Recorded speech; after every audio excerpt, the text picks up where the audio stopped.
Destiny 1 was a real love-hate relationship with me. I was so disappointed in a lot of the things that they did in the game. Network area could not connect to the servers. Oh man, look, Weasel error. Gotta love those Weasel errors. See, they haven't fixed that even on Destiny 1. So let's try that again. Get back into Destiny 1. But like I was saying, love-hate relationship with the game. I truly enjoyed the game towards the end of it. Mostly towards the middle end. A lot of things, a lot of redeeming factors came to the game that I really truly enjoyed. But I was just disappointed in the direction they went in the very beginning. I really wanted story-based more content, and that was just not there. There was no story in Destiny whatsoever, at least a story that you truly cared about. But as you can see, yo, we're Hunters, the first team that pops up. 400 on all characters, level 40. Man, I love this emblem. This is like the emblem you got for being a part of the Bungie forums back in the Halo 2 days, maybe even Halo 1. This is like one of the top tier emblems you can get for just being a part of the forums back that long ago. There was one above this one. I can't remember exactly what it's called, but I used to wear this one on all 3 characters because everybody used to be like, yo, man, where'd you get that emblem from? I really wish I could carry this emblem over to Destiny 2. I would have never taken it off. So we're going to go in on our Hunter as always, because, you know, Hunter Masterclass. And let's take a look at the loadouts that we have. I guess the last time I played this game, I played with a Hawk Cell. This Hawk Cell must have small bore, counterbalance, fitted stock, SLO 19. Not that bad, not that bad. But you know what? We got our IS Luna, we got our Hawkmoon V1. I mean, I guess we could show off some of the Hawkmoon stuff because, you know, it's kind of relevant to the situation that's going on right now with Hawkmoon being back in the game. So Hawkmoon in Destiny 1 was a beast. It was really a beast in year 1 because it was only available on PlayStation. They used to just 2 taps all over the place. Randomized, 1 bullet will just 1 tap you. Didn't happen often, but it did happen. But this gun, it has luck in the chamber, which is one of the defining perks of the gun. 1 random bullet from the magazine causes considerable damage, bore damage, other damage. I can't speak right now.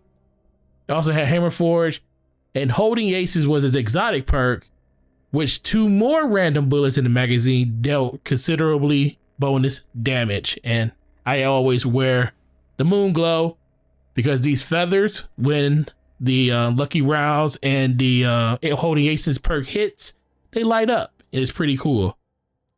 We also got our 1,000-yard stare. Looks like we have last resort. Yes, when you're the last wielder of a fire team, you are alive and well, and you will get a boost to your handling and reload speed, which is pretty cool. We also have Firefly, so precision kills with this weapon deal a targeted explosion if you hit them in the head, of course. And short gaze, SLH10. Short gaze was like one of the best scopes in Destiny 1. Everybody wanted a gun with short gaze on it.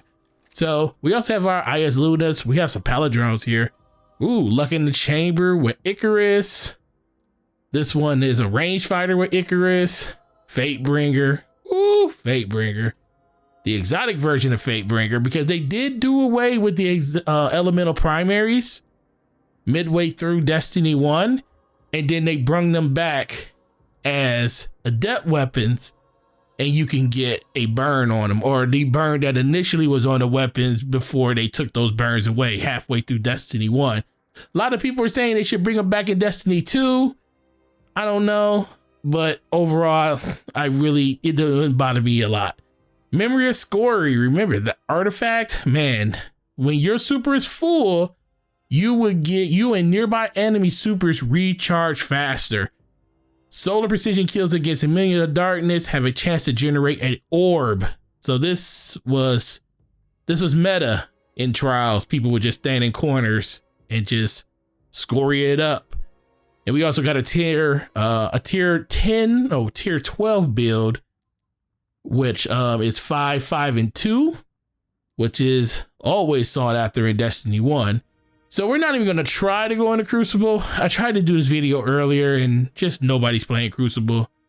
So I say we go to a planet and maybe we go to, we'll go to Old Russia. It's been a while. That's the Iron Temple. This is Patrol for Old Russia. Let's go there. And we just want to see what the game feels like. You know, we don't want to, you know, stress ourselves out and do all the crazy stuff. We just want to, you know, try the game out and talk about some of the things that changed, some of the things that we wish came back.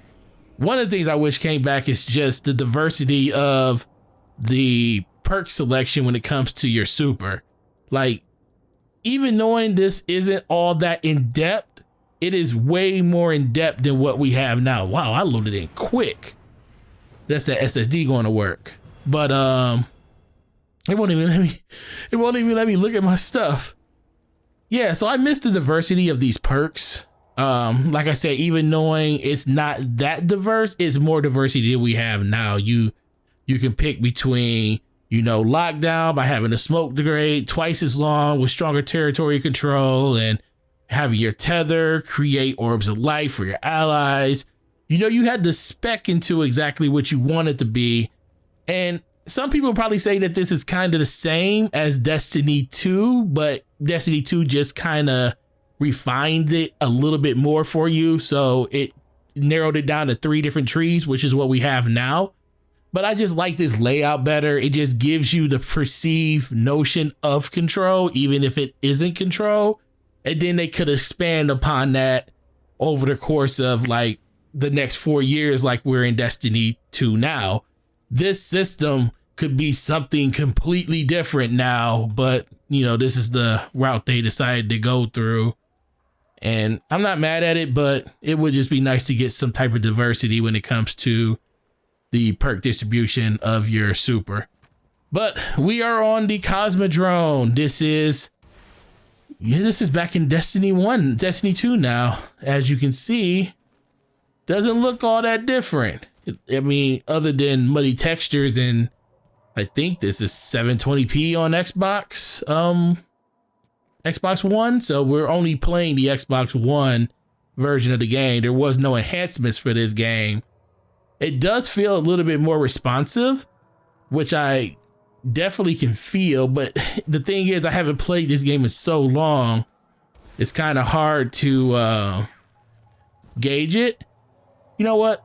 Let's go down into the Thunderdome. Because this is, I remember the first time I played this game and I went down into this hole and you would see these enemies over here and they would be immune. And it's like, man, what are these enemies? But you could just kill them now. You know, but back then it was like, it was rough. It was like, man, all these, this is the starting area, you know, not the start area, but this is like the starting area that a lot of people started at when it comes to loading into the Cosmodrome. This was a nice little farm spot too for material. A lot of people had to get like those high-end materials to be able to farm those majors down there to get them. So that's a thing. But overall, the game looks good still. That's the one thing Destiny never had a problem with, is looking good. It's always been a great looking game. It's always been a great feeling game. You know, what sparrow do I have? Oh Lord, I miss instant summon sparrows.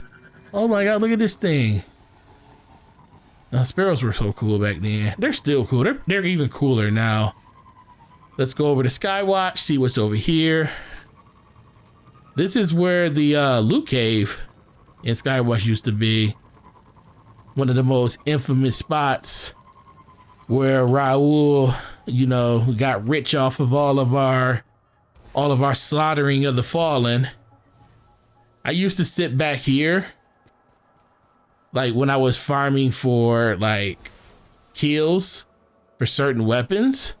I would sit here and just shoot this captain. Like if you needed captain kills, I would shoot that captain in the head just to get this stuff done. And just repeat that over and over and over again. So that was a thing. But man, I'm so used to my Sparrow summoning by now. So the FOV is really, really low in this game. It's like Destiny, pre-Destiny 2 before the next gen consoles came out, which was like a 72. Man, let me up there. So this is cool. It's still playable. I mean, I wouldn't want to ever go back to this again because everything just feels like it's too close now. Look, everything feels too close. Everything is too close. So moving through the environment, this all feels familiar. You don't have your shade step on all. That's another thing too. Let me pop my gold guy. Chew, chew, chew. You only had 3 shots with Golden Gun in Destiny 1. There was no extending that. I mean, you could get the one shot with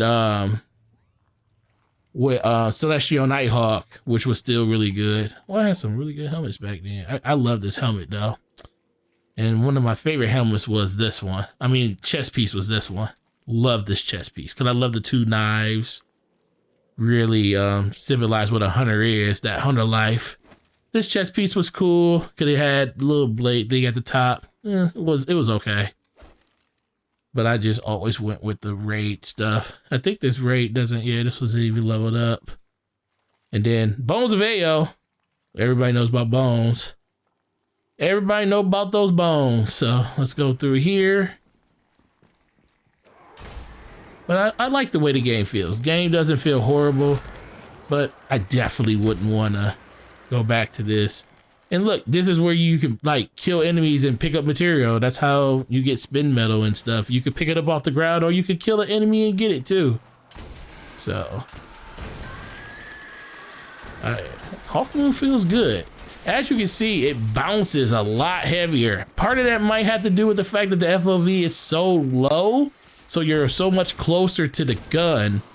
It just makes it feel, and it gives you the illusion of the recoil being completely horrid on this gun. But overall, it still feels good. That's good. Oh, so take these guys out. Get super again. Yep, you get 3 shots. 3 shots and you're out. No more super. There's guys on a roof up there. I didn't go up there to go get them. And we're over in Skywatch. Now, Skywatch, this is where the map. Oh, look, there's people here. I wonder if he's over here helping his best friend level up. Like, here's the Destiny experience. This is what I grew up playing 5, 6, 7 years ago, depending on when he got into Destiny. And Destiny is, man, people hate on it a lot. It's very successful. This game has made a name for itself inside of the community.